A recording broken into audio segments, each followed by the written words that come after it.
Bienvenidos a su programa Cada Día Mejor y agradecemos a Dios la oportunidad que nos da de disfrutar de la vida un día más, de disfrutar de sus bendiciones, de disfrutar de la compañía de cada uno de ustedes a través de este programa y esperamos que podamos continuar en el aprendizaje de la palabra de Dios en esta temática que tiene que ver con la realidad de la muerte. Ayer pudimos identificar las expresiones que Jesús utilizó acerca de la muerte y dice que la muerte es un sueño.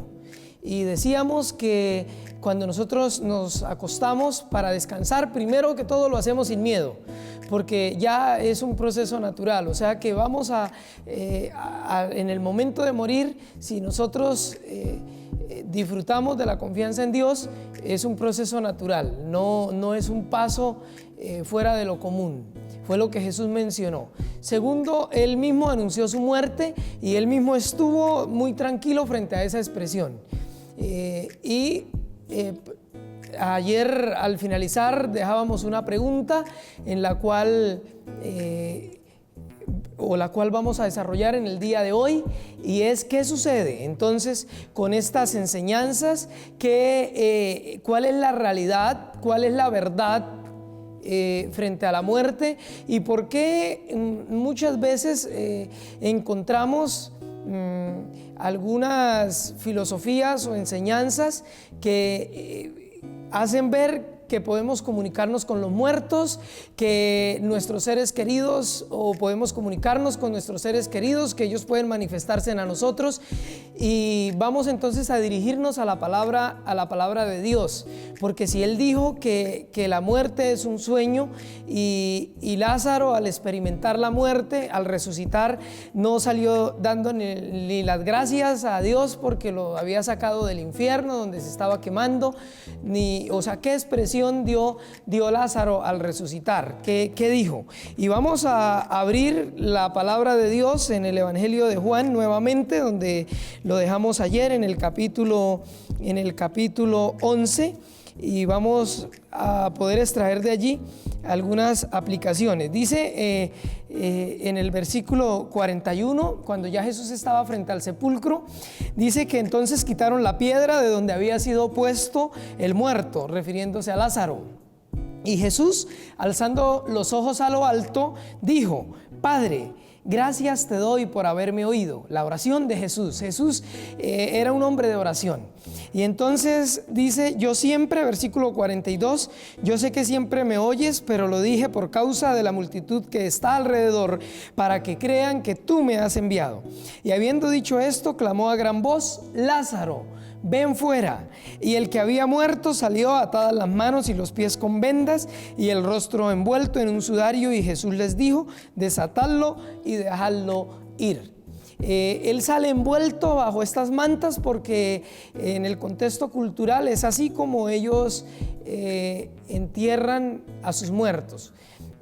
Pero no encontramos en el resto del evangelio ni en ninguno de los evangelios sinópticos que haya alguna expresión o alguna manifestación de que Lázaro haya visto algo fuera de lo normal o de lo común. No encontramos ningún testimonio ni ninguna expresión de Lázaro manifestando haber visto de pronto un infierno o haber gozado de la plenitud de un cielo, ni de un purgatorio. Jesús también murió, resucitó, y Él no hizo ninguna declaración acerca de lo que ocurrió mientras Él estuvo.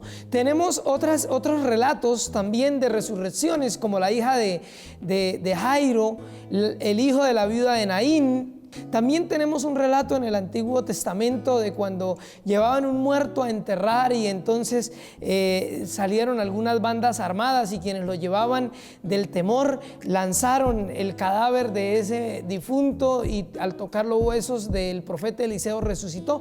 Y en ninguno de estos relatos encontramos que suceda algo extraordinario fuera de lo común acerca de la muerte. Entonces, ¿quién se presenta? ¿Quién representa? ¿Quién es el que aparece cuando nosotros oímos a alguien decir que que hay un ser querido que apareció. Vamos a ir a Primera de Samuel, el capítulo 28, y allí encontramos un relato, y es cuando el rey Saúl, que era un rey del pueblo de Israel, del pueblo de Dios, al desviarse de los caminos de Dios y Dios no hablarle más por ningún medio por el cual él se comunicaba con los líderes del pueblo, porque lo hacía por medio del profeta, quien ejercía su ministerio en ese momento, o también lo hacía a través de el Urim y el Tumim, o lo hacía a través de sueños de alguno de los sacerdotes. En fin, no había manifestado cuál era su voluntad. Entonces él toma la decisión de consultar a una divina que vivía en Endor, y él va, y cuando va a esa divina, le dice en el versículo 8, la última parte: te ruego que me adivines por el espíritu de adivinación y hagas venir a quien yo te diga.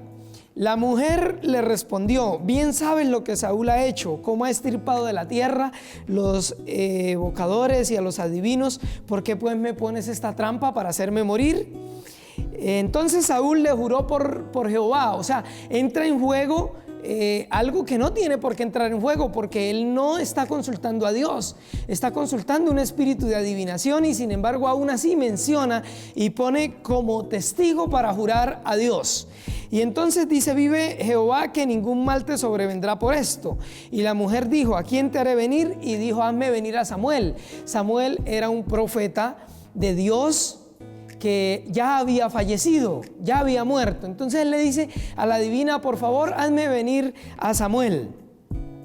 Y al ver la mujer, versículo 12, al ver la mujer a Samuel, lanzó un grito y dijo a Saúl: ¿por qué me has engañado? Pues tú eres Saúl.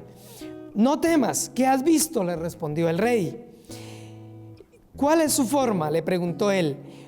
Un hombre anciano viene cubierto de un manto, respondió ella, y comprendió Saúl que era Samuel, y cayendo el rostro en tierra hizo una gran reverencia.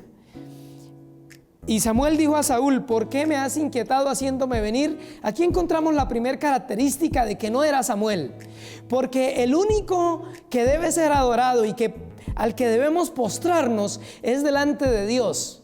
Y un hombre de Dios no va a permitir ser adorado ni ser reverenciado. Así que, primera evidencia de que este hombre no era Samuel. Segunda evidencia que tenemos de que no era Samuel es porque encontramos que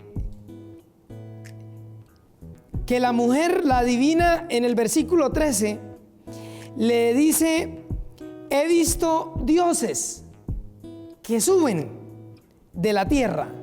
Si Samuel era un profeta de Dios, si Samuel era un hombre de Dios, y al morir murió en esa entrega a Dios, ¿a dónde consideran ustedes que debió ir, que debía ir, en dado caso de que haya una realidad más allá de la muerte? Al cielo, por supuesto. Entonces, si Samuel estaba en el cielo porque era un hombre de Dios, entonces ¿de dónde debía venir? Debía venir de arriba. Y esta es la segunda característica de que no es Samuel quien viene para presentarse delante de Saúl, porque la mujer le dice que lo ve subir de la tierra. Hay incoherencias en la realidad de lo que le hace ver esta mujer a Samuel. Y tercero, esta mujer o este profeta Samuel, entre comillas, lo reprende por haber desobedecido a Dios, y le dice, o le deja una declaración y le dice: mañana a esta hora tú y tus hijos estarán conmigo.